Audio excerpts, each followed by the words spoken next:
Sensiz yapamam. Senden asla vazgeçemem. Ne olursa olsun her zaman yanında olacağım. Boran bize ne şart koyarsa koysun, ben sonsuza kadar sadece seninim. Ben de sonsuza kadar sadece seninim.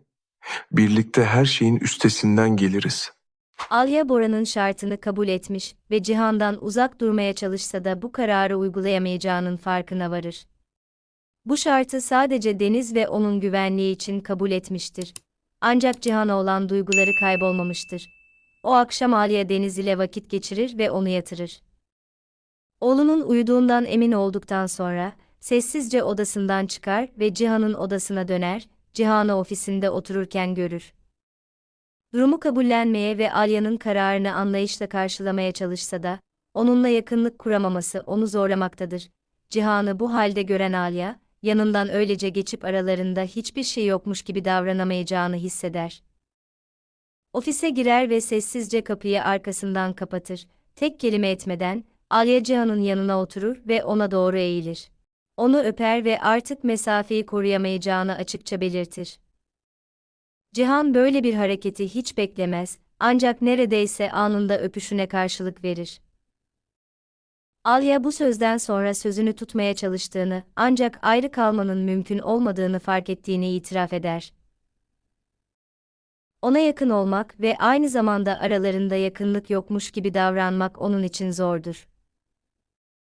Onsuz huzur bulamayacağını hisseder, bu sözler Cihan'ı derinden etkiler.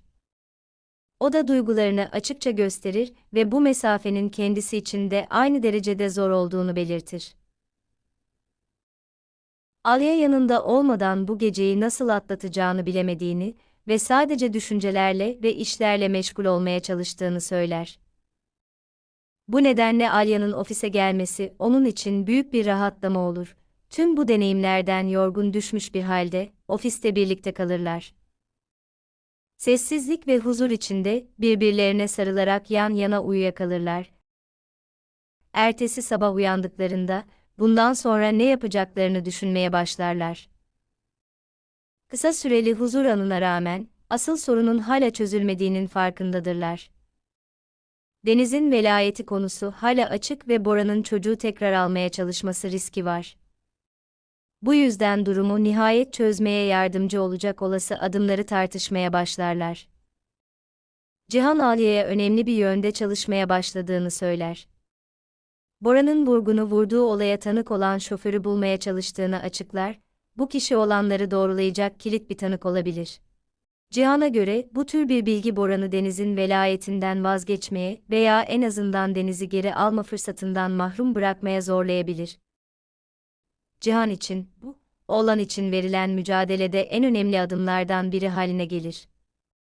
Bu şoförü bulup vurgun ile ilgili olayların gerçekliğini kanıtlarsa, Bora'nın artık durumu eskisi gibi kontrol edemeyeceğine inanmaktadır. Alya onu dikkatle dinler ve artık şanslarının tam olarak Bora'nın gerçek eylemlerini ortaya çıkarabilecek kanıt ve tanıklar bulmakta yattığını anlar. Önerinde hala birçok zorluk olduğunu fark eden kadın, Cihan ile birlikte Deniz'in bu evde onlarla kalması ve ailelerinin asla ayrılmaması için sonuna kadar savaşmaya hazırdır. Cihan Boran ile olan durumu ve Deniz'in velayetini çözmeye yardımcı olabilecek bilgileri aramaya devam eder. Boran'ı geri adım attırmak için inkar edilemez sağlam kanıtlara ihtiyaç duyulduğunu anlar. Bu nedenle Cihan, geçmişteki olaylarla ilgili olabilecek tüm materyalleri ve belgeleri dikkatlice inceler. Başka bir arama sırasında kendini tekrar vurgunun odasında bulur. Daha önce pek dikkat çekmeyen birçok eski kağıt ve çeşitli belge vardır. Bunları incelerken Cihan Vurgun'un ölümünden önce meydana gelen olaylarla ilgili materyaller içeren birkaç klasör bulur. Bu belgeler arasında yaşananların koşullarını daha iyi anlamaya yardımcı olabilecek bilgiler de vardır. Bunları dikkatlice inceledikten sonra Cihan bulunan belgelerin Boran'a karşı açılan davada önemli bir kanıt olabileceğini fark eder. Eş zamanlı olarak Cihan, Vurgun'un öldüğü gün yaşananlara tanık olmuş olabilecek birini aramaya devam eder. Olay anında yakınlarda bulunan ve olayları kendi gözleriyle görmüş olabilecek kamyon şoförünün yerini tespit etmeyi başarır. Bir süre aradıktan sonra Cihan bu adamı bulur. Şoför Bora'nın vurguna karşı silah kullandığına tanık olduğunu doğrular.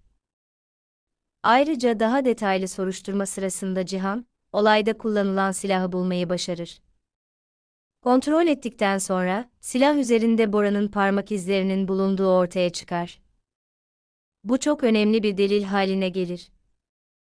Çünkü görgü tanığı ifadeleri, bulunan silah ve vurgunun odasındaki belgeler, olayların eksiksiz bir resmini oluşturur.